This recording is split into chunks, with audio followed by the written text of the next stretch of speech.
In today's video, we're making some micro paintings, really tiny ink and watercolor paintings or sketches, which look just beautiful as framed works of art, as things to fill up our sketchbook or even to make a bookmark out of. I'm going to take you step by step through the whole process from preparing the page through to the exact materials and colors I'm using. Everything you need is linked down below in the description as well. And with that, I'd love to get started with you. Now, a really fun way to make these paintings really pop off your page is to present them with lots of space. And to do that, I'm using an A4 or letter-size piece of watercolor paper, and I'm marking out 3 different 2-inch frames and using some masking tape to keep those areas separate from my watercolors. You'll see the amazing effect this has at the end of the painting. Having prepped our page, we need to think very carefully about the other materials we're using. I've got here a very fine liner, 0.03. Up to a 0.1 or even a 0.2 used delicately will probably work for this really small art.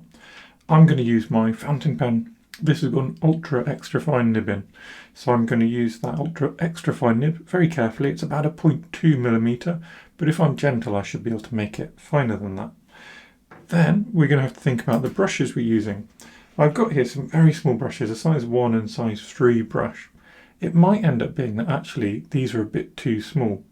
With brushes like this, there's very little water in them, and what we don't want to do is turn our tiny art into opaque, grubby art. So it might be I end up upsizing to something like this. This is about a 1/4 inch flat brush, just so we get enough water on the page. And even though we're painting small, we don't want to paint dry. To actually simplify into these, we don't want a big image in front of us because it's going to be too big. We're going to see too many shapes. It's going to just be too hard to do. So instead, if you wear glasses, maybe take them off. In the outside world, suddenly, I assure you, us glasses wearers can see a lot less. But that will mean the world is easier to simplify into tiny form. If you're using a phone or computer or whatever to look at your reference, make it smaller or pop it at a distance from you, so naturally what we're doing is creating a smaller scene. And like that, we're ready to go.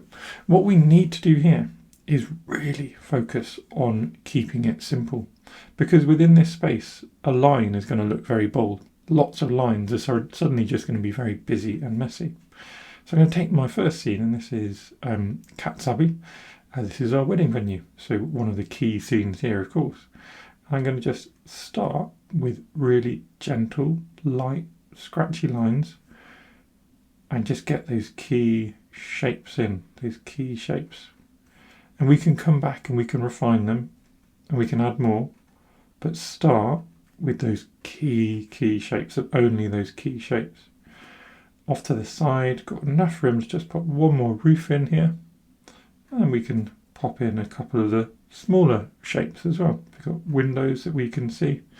We've got internal shapes here. We can even do a little bit of gentle hatching. And then off to the side, we've got the hill and the tree line. And I'm going to do these trees as simple little kind of scratchy, swirly marks, like I normally do. And then coming down, we've got a little row of bushes, really simple again. That kind of cuts into the house here. And then in front of the house here, we've got this grassy area. We just have that as a nice simple area. There's a tree off to the side. I'll loosely scribble that over the top. And a few little textural dots and scribbles into the foreground, just to give the foreground here something extra. Off to the side, just going to do tiny bits of hatching under the roof and where I find the strongest shadows, and even some little bold marks as well. And now I can come back and I can refine the shapes where they sort of want or can take that little bit of refinement. So coming down here, we can suddenly pull out those important shapes and those important areas of light and shadow as well. Little dots in here as well, tiny textural marks, and even a couple of trees off to the side here.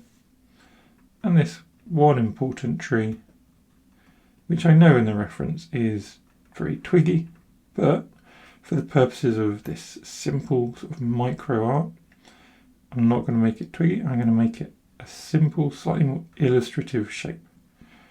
These trees can also have some little trunks coming down, and there we go. That is one scene already done. Now I'm going to move along, and here's our scene with a few people in. And again, this is from our wedding day. Everyone facing away because I don't want to show people's faces, and also because it's a really fun way to sketch people. And what we're going to do this time is start with the people, and remember the people are all simple shapes.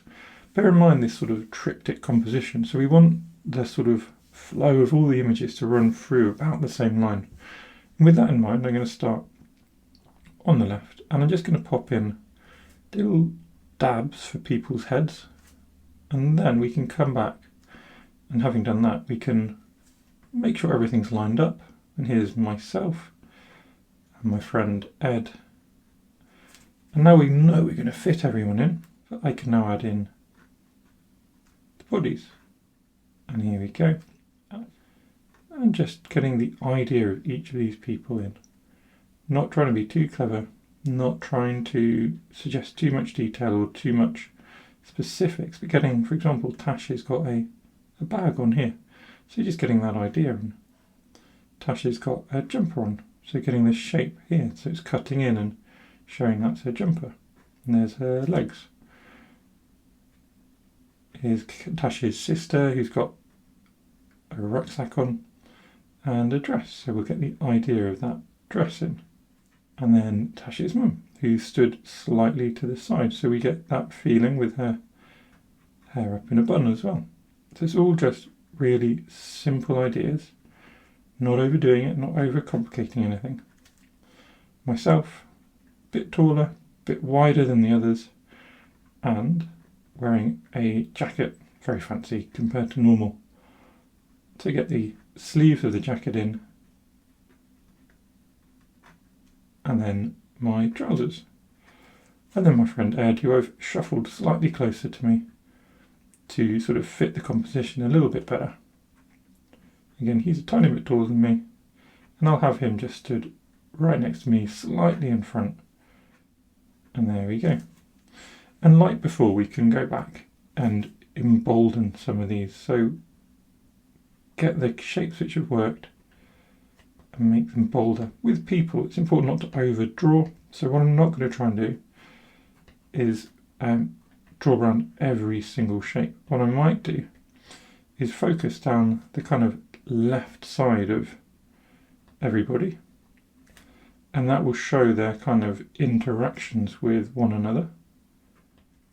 And the left side of the bag, for example, as well. And then we've got that kind of light and dark side going along the hallway. Here's myself, the same here. This time I draw my right hand side because I've got Ed slightly in front of me. A little bit of hatching just on their legs. Again, just as a way of kind of pulling apart the different objects in the scene.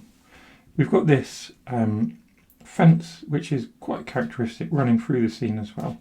So I'm definitely going to pop that in as a simple couple of parallel lines, and just get the kind of shadow. So we have a thick line, a thin line, and again that will just hopefully explain the scene a little bit more.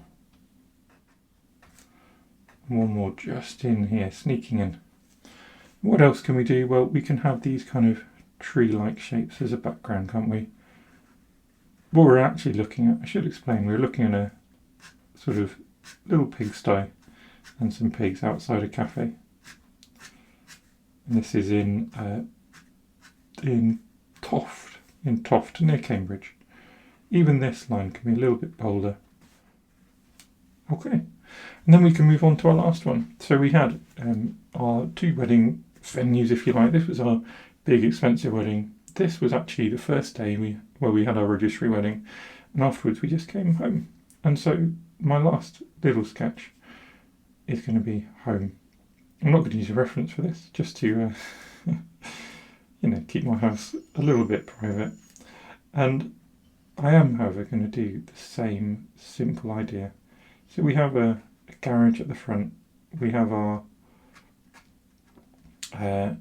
front door with a big window beside it, and then we've got our neighbour's extension that comes out here. So really simple shapes to get that in. Above both of these, the garage and the front door, we have a window which kind of mirror each other. Really simple shapes here again. These windows are just below the house, and our house has quite a low roof with a funny little vent on top. And like that, that is pretty much our house explained away.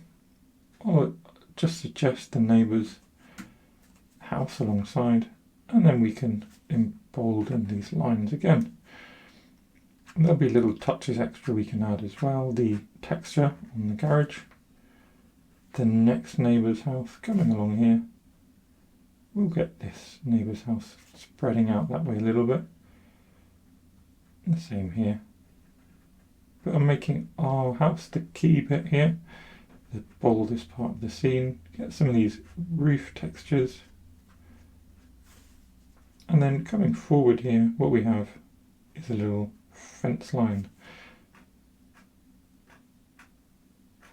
So we get that in, and we've got another little fence line coming in here, which is just below the horizon line. It's just lower than head height.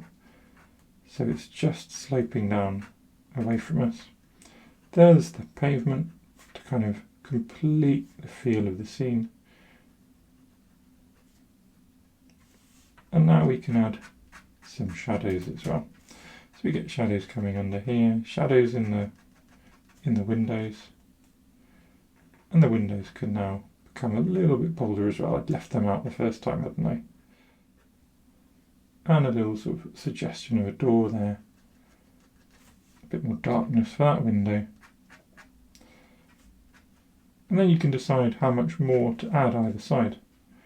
And maybe to complete this image, just like we have over here, we just bring the lines all the way to the edge, but making them more gentle. So it doesn't feel like anything other than this house is what's supposed to be the main image. Little texture marks here to stop there being too much blank empty space. And there you go, already quite a fun collection of micro images, all connecting one day, and a lovely little project to get on with. I've spotted one thing I want to add. That's the pavement line just going off here. There's always something, isn't there? There's always something extra that you can add. Just before we start adding our colours, I thought I'd let you know that if you want to dive more into these kind of processes, taking doodling to the next step, making micro art, bookmarks and all sorts of other tiny paintings, I have a full Skillshare class where we literally delve into the techniques, the ideas, and how to generate the ideas as well as create the paintings. There's a referral link down below which you can use to sign up. It gives you the first month free and you can cancel at any time. So it's a risk-free option if you want to come along, join me on Skillshare and create some fun projects together. And it's time now to start our painting process. Now, because I know these brushes aren't going to hold much water, but I still want my normal sort of fluid colours, what I'm going to do is start by making sure we've got plenty of water on the page. So I'm adding water to the kind of elements I know are going to have colour. So that's going to be the green and blues, so the sky coming down here. Now if I just touch in, even with not much water on the brush, we're going to get a really fun, dramatic sky just from that wet on wet process. So even when you're painting really small, the temptation might be to suddenly make your colours really dry and specific, but look, we can still paint wet on wet, we can still have the colours doing the hard work, and we can just have the fun responding to them. Bit of green now coming in, so a little bit of green appetite genuine into the tree, and then down into this sort of grassy area. That's a bit intense, but because we've added water to the page already, we'll be able to move that around and lighten it up with a little bit of yellow. Even more yellow perhaps. Go on, let's drop a bit more. There we go, now we've got a fun texture in there. Into the other side, I still want these greens, I think, to come in. So we just gently drop those in. And underneath, I think, let's introduce something a bit interesting. So a little bit of red can come in under here. Red and green should neutralise. So if I then allow the greens to merge and blend under that, we should end up with a nice and neutral colour.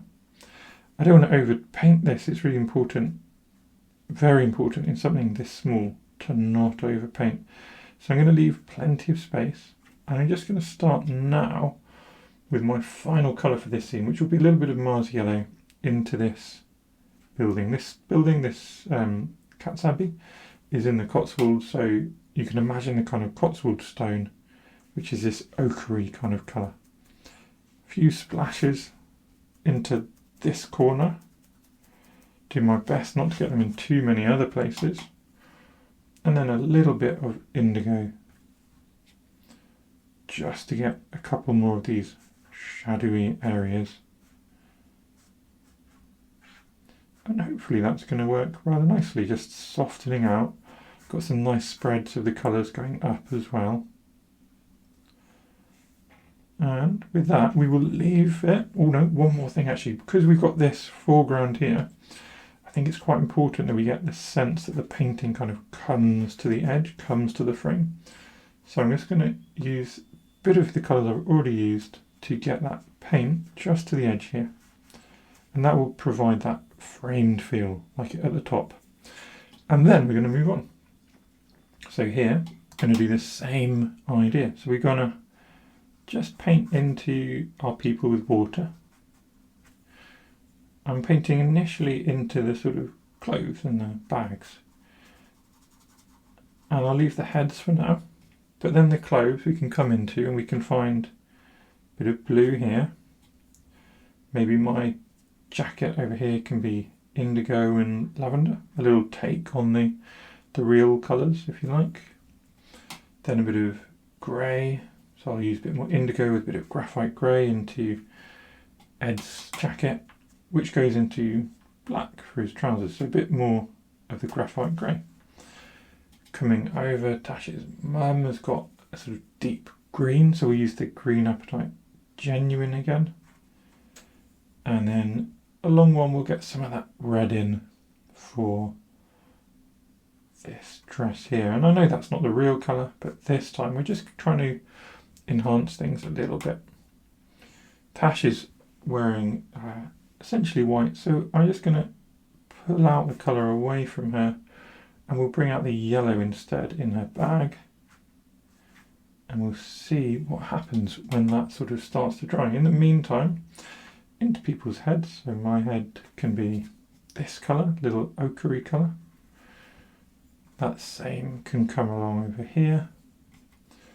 We've got a blue hat over here, and we've got nice darker brown hairs along like so as well, and then really dark on the right. And there we go. So soft colours gently flowing around the page, and we'll see if we just touch in a few more bits, make a bit more variety, let things blend and blur a little bit more. We'll see what happens when they dry. And whilst we're waiting for them to dry, again, let's just get the feel of these images being joined up. So I'm going to introduce some sky with this same couple of blues on top of a wet page, which will let them move, flow around without becoming dry, even though we're using a very small brush. That can come down to there. And down here we might do little touches, maybe even just some splashes of green. That will do nicely, I think. We'll see what happens when this is all dry, and we'll see if we want to add or change anything. And I say that, and I always do something extra. And I'm just going to come back onto my jacket, which has gone a little bit ochre, which is quite nice, but probably a bit too much. And there we go. Now we will really see what happens. And along into our house. So here, again, the same sky, because that's going to join up our images. That's how these images become a collection of a single day, rather than, even though they aren't a single day, but a collection of a single memory rather than lots of different things unrelated. roof can come in this time, nice and bold. Here we're going to have the negative space to the side of our house. Our house, of course, is just a standard red brick house, so we'll use a nice punchy pyrrole scarlet coming into a bit more of our ochre and mixing that on the page and letting it again just sort of fizzle out to the side. So just plenty of water. This time I'm going wet on dry, but I'm keeping plenty of water going through. Our door is a bright red. I'm going to leave that till the end so that it doesn't run too much into the rest of the house. The tarmac, of course, is a nice dark colour which mirrors what's going on up here. And then in the front we'll do a bit of a yellow. There aren't, of course, yellow lines outside the front of our little house, but, well, there could be, I suppose, but there aren't in this instance. And then little suggestions of marks for these fence lines. And then I just want a tiny bit of a loose shadowy colour into the garage. That's all I think that this needs. And we can already, I imagine, come back with a few extra touches into the brickwork, get that feeling nice and bold. And then bright red door. There we go. And that's kind of what's going to make our house really feel like our house. That red I want to just reflect into the foreground a bit, so clean off my brush and let that little red reflect down.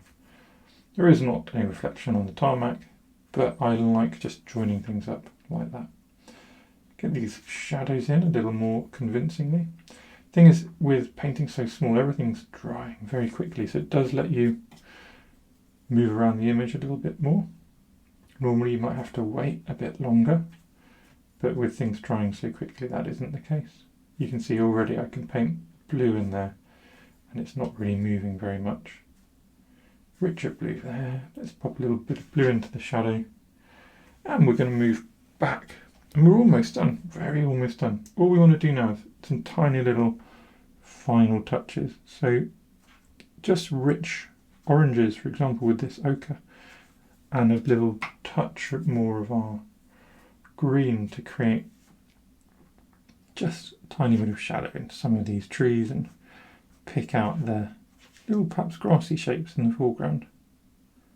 Just little touches here and there. Don't think I want to do anything else to that one. Our people, well, we can come in with a bit of our red here and there. Again, we had that idea of light and dark with the bolder line on the left, so we can just be a bit braver with colours on the left hand side of people, and that will introduce hopefully that idea in myself. A little bit more of the lavender on my left, in my friend a little bit more of the graphite on the left. Tash has become a sort of uniform colour, or not a uniform, a sort of light colour. Not sure if we'll be able to lift that, or we could always do a little bit of mixed media if we want to make her come back to being bright and white. We'll see, we might try that. I think one more thing which I didn't paint before and I wasn't sure about, but which would look good, I hope, will be these posts, which again I think just unify the image. It explains why we're all standing in a line. And it takes that paint right to the bottom of the scene. And then the house is already really nice and bold, so maybe there isn't very much to do here. So perhaps the most sensible thing for the house is just to leave it be. And like that, I'm going to call these done. So how do we actually completely finish them off? Well, you need to gently lift away the tape. And it's important to be gentle here. If you feel it sticking, then just take it away at a gentle angle, really softly, so it doesn't rip. And there we go, some 2-inch paintings ready to frame either alone, or you could frame them, you know, as a little triptych all in one mount. And a really fun way to maybe fill up a sketchbook, maybe remember a day, maybe remember a holiday. You can imagine doing 3 more and the top and bottom of this, and really filling a page with really fun little sketches. Don't forget to comment and like, let me know what you think. If you enjoyed that video, then consider joining me on Skillshare or check out one of these videos. So thank you everyone for watching my little sketching videos. If you enjoy my content, please do subscribe to my channel because it makes me really, really happy. Thanks again.